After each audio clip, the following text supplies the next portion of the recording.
The world. Okay, I'm going to go over a couple of the major areas that we work with people. But a foam roller is a pretty affordable piece of equipment to get somewhere. A tennis ball, I mean, pretty easy. We use lacrosse balls as well, which are a little bit harder. If you don't have pain, I would try to use a lacrosse ball, but if you have pain, that's going to be pretty uncomfortable for you. And we use PVC pipe, maybe 3 to 4 inch diameter PVC pipe. This thick, this long. It's already pre-cut at Home Depot. Okay, and we'll use that on like the lower extremities because you can't put any of your body weight on on my hamstrings with this thing. It's not really going to work with my calves or the front muscles of my legs. Some people use PVC pipe on their entire body. For most of you, I wouldn't recommend it. That's not going to be comfortable for you and lead to some bruising. If you do this a lot, and sometimes when we go in there and we work myself on a patient, they'll get black and blue, they'll bruise. Not every time, but a lot of times, especially in the shoulders, glutes, hamstring. When somebody comes to us and they have an injury, or we see that they can't even lift up a bar off the ground without all sorts of round back, knees bent, and just very, very poor mobility and range of motion, we'll give them some of these exercises. But if after about 10 days to 2 weeks, we're going to just about force you to come into the office because you're going to really hurt yourself to the point where you came in to lose weight and get in shape or get strong and become an athlete in your sport, and you're just going to get hurt. So that's not our goal. So after about 2 weeks of doing some of the rehab stuff that we show them in the gym, we'll go in there and manually, physically, not torture, but kind of dig into removing scar tissue and these adhesions to help increase mobility and function. So a couple of the most common ones, and I don't know if anybody wants to volunteer is what I'm looking for. If anybody wants to volunteer, I can show it myself. Yeah, she can do it. Come on, Go, girl, come on. Come on, okay. Yeah. So I'm gonna go over. There's about eight. Oh, yeah. There's about 10 major trigger points. I picked out 8 of them. That all of these will refer pain all over the place. Okay. Think about when somebody has a heart attack and they say to my left shoulder hurts. Right. That's what referred pain is. Something similar to that. Or we talked about the carpal tunnel having another referred pain, or somebody says they have sciatica, I got pain in my foot. The doctor's not going to cut off your foot. Hopefully, he's going to come back up and find out where it's coming from and take care of it. So that's what we look for with different types of mobility issues and problems. So the first ones that we use with the tennis ball, we prefer to have somebody on their back. I'll just show them. I'll just show you where you would put it for something like this. And you use your own body weight and pressure to get to these areas. Some people that don't have a pretty low threshold for pain, you might want to do it up against the wall so you can kind of control it more. Or if you've got no coordination whatsoever, I would also recommend doing it against the wall because it's a little bit difficult to kind of maneuver yourself around. So the first one's here, and what you right-handed? Lefty? Wow. Rare. So the first two comments, what'd you say here was again? I'll ask you one more time. The first two major ones are in the rotator cuff that'll commonly cause neck pain, decreased problems, a lot of shoulder pain, difficulty putting something over my head, caused by either tight muscles or muscle weaknesses. So what, this is your left hand? This is your left arm right here? So like usually when people, if you dig, you know what your scapula is, right? This thing back here. So let me not make me bother you too much.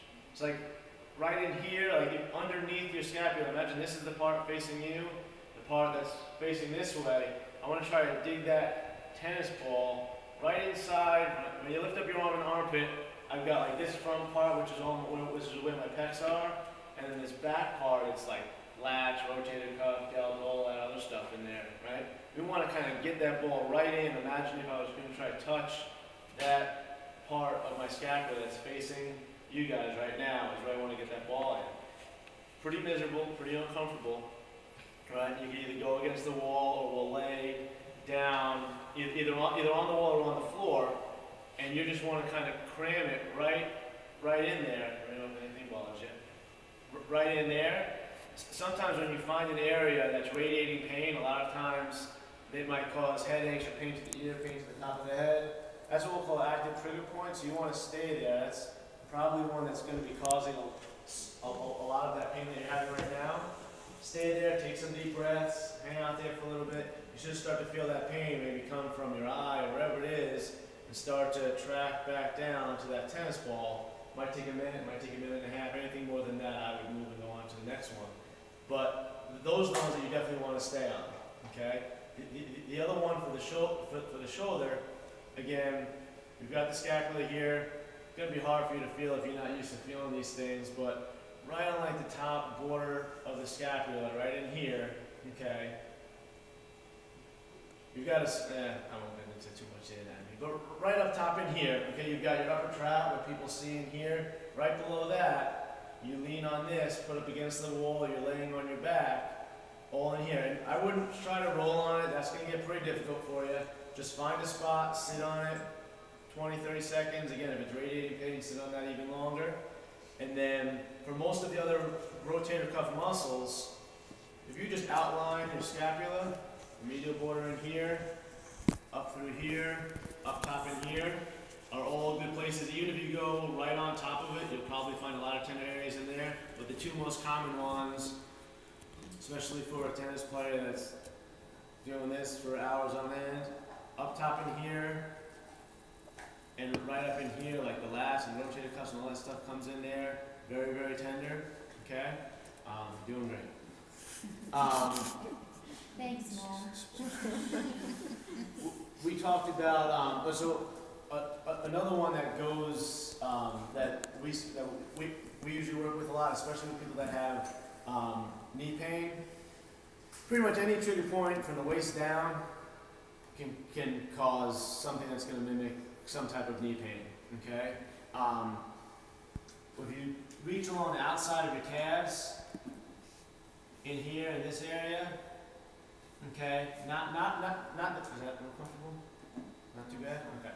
Not in the meaty part of your calf. Okay, turn around. Not necessarily in here, although there's some good ones in here, but right around the sides. You can, if you reach around your calf, you can feel the bones on both. You can feel a bone, and right behind that bone, right in here, you can find some areas that it's hard to use a tennis ball. The lower leg is where I use a lot of times the PVC pipe, where you just lay on your back, put one leg over the other, maybe just roll maybe like 2 or 3 inches at a time over those areas. Again, if you find an area that radiates pain, somebody with knee pain, these are pretty excruciating. Sit on it, hold on it, wait for that radiating pain to go away, or somebody like, she would probably be able to feel it. If you feel on some of these areas, you'll be able to feel it kind of like melt underneath your fingertips. And then we move on to the next one. But the lower calf is another big one. Piriformis, which is a big one, comes from like right in the meaty part of your butt, right in there. Okay, right in here. It'll go from It'll go from here to the hip. Okay, right here, and kind of driving that right. If you look at the side of you, and some people may have like a little dimple in there on the side. You want, or where that dimple may have been 20 or 30 years ago. That's where you want to. That's where you want to stick that ball in. Okay. If you're laying on your back, you can cross your leg over and lay on your back and kind of move some of the other muscle tissue out of the way. And again, cram that one in there. We'll have a lot of people that come in. I've got sciatic. I've got different types of things. I didn't have an MRI. Was negative. I don't have herniated disc, what's causing my leg pain. And a lot of times, these muscles around the hips can mimic different types of problems like that. Also with knee pain, we have plenty of people with knee pain that we work on the muscles around their hips or above and below like we talked about, and the knee pain goes away. Another good one, and I would use a lacrosse ball for this, or something hard, maybe a golf ball or a baseball. If you sit on a hard chair at work, or you take one in your car, and you sit on one of these balls, right where like your butt meets your hamstring, and sit on that, you would be shocked at what that's going to feel like, okay? kind of like control the pressure. You can sit up a little bit. You don't have to put all of your weight on it. It should be uncomfortable but bearable, is what we usually tell patients. When we start digging in, or when they're working with the PVC pipe or the cross balls, uncomfortable but bearable is what we're looking for. We don't really want to see tears, okay? We don't want to see tears. Uncomfortable but bearable. Up and down those hamstrings. Tight hamstrings will cause a lot of lower back issues that, again, somebody comes in like, touch my hamstrings all day long, and they're always tight, and I happen to have back pain, I happen to have knee pain, my calf hurts every now and then. These are types of issues that we'll see. She touched on before the IT band or TFL, which is going to go from the crest all the way down. You would just get on your side and roll up and down with this foam roller. On your side, you want to go down past your knee and then up to the top of your crest. You're going to put as much weight as you can. You go on your elbow and just roll up and down on it. You want to try it? Yep. Try it, and we'll see. You just go on your side, straight out your bottom leg. Right, and now just start to roll. There you go. And then you can control how much body weight you want to put on it. Okay?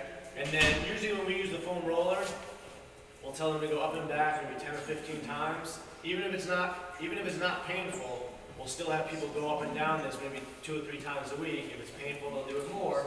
Up and down 10 times on a muscle group. You can get up against the wall and put it in here for your lats, which will feel very good as well.